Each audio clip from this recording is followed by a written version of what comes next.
This move by the governor comes on the heels of an unannounced visit to the streets of the Tenderloin this week. And as San Francisco is on pace in the first few months of this year for what could be the deadliest year amid this drug overdose crisis. In a statement today, Governor Newsom saying we're taking action. Through this new collaborative partnership, we are providing more law enforcement resources and personnel to crack down on crime linked to the fentanyl crisis, holding the poison peddlers accountable and increasing law enforcement presence. Mayor London Breed and Police Chief Bill Scott responding to the announcement just a short while ago. Our governor has responded with what I think is going to be some tremendous support and help from the National Guard and from the CHP, coordinating and working with our police department and our DA to help us address the challenges around the open air drug dealing, mostly in the Tenderloin and the south of Market neighborhoods of San Francisco. I have said time and time again, we can't do it alone. And part of what we're getting from the governor is some help, some support, resources, so that we can have the capacity necessary to take on this challenge head on. The National Guard, we still have to figure out exactly how we're going to use those resources. They bring a lot to the table. They bring a lot of resources to the table, but let me be clear on something. We're not talking about a military state. We are not talking about a military state. The National Guard goes into many places and helps out. And we will use them in a way that's effective, that is consistent with the values of this city. And we don't know what that looks like yet. You know, all this is very fast moving.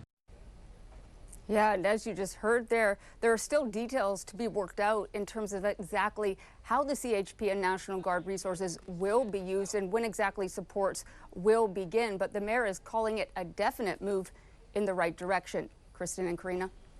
All right, Tara, thank you. ABC 7 News insider Phil Matier joins me now. And Phil, what does this partnership actually mean for San Francisco?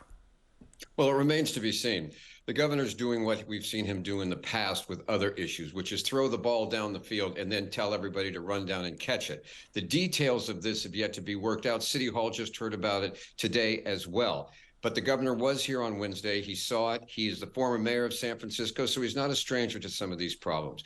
The CHP presence could vary from anything to technical assistance to putting squad cars in areas like the Tenderloin and south of Market in order to assist local police and possibly do traffic stops. The National Guard probably is going to be on technical support. We're not talking about armed troops being on the streets of San Francisco. We're talking about a unit in the National Guard that already exists. There's about 166 National Guards people who are actively trying to circumvent the fentanyl trade statewide. And last year that resulted in the seizure of over 28,000 pounds of fentanyl with a street value of $230 million. So they're trying to break up the rings. They will bring in assistance, and also the CHP, both in law enforcement and technical. Phil, in a news conference this afternoon, Mayor Breed said she's been asking for help for a while, saying we can't do it alone. Is this what she meant?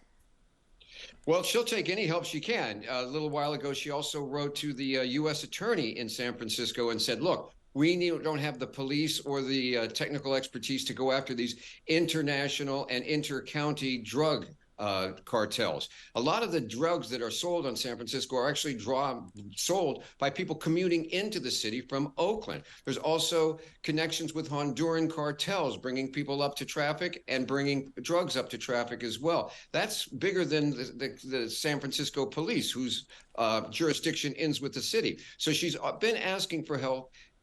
Nancy Pelosi's calling for it. The governor has found himself surrounded by voices now. Justifiably, he's reacting because it is getting to be a critical situation. Statewide, you know, we're talking about 6,000 deaths a year. I mean, and, you know, the scary part of that statistic is that right now, you know, between the ages of 18 and 34, 1 out of 5 deaths is from fentanyl, and that is 15 and 24. I'm sorry, between the ages of 15 and 24, 1/5 of the deaths are fentanyl. That's a scary statistic in anybody's number.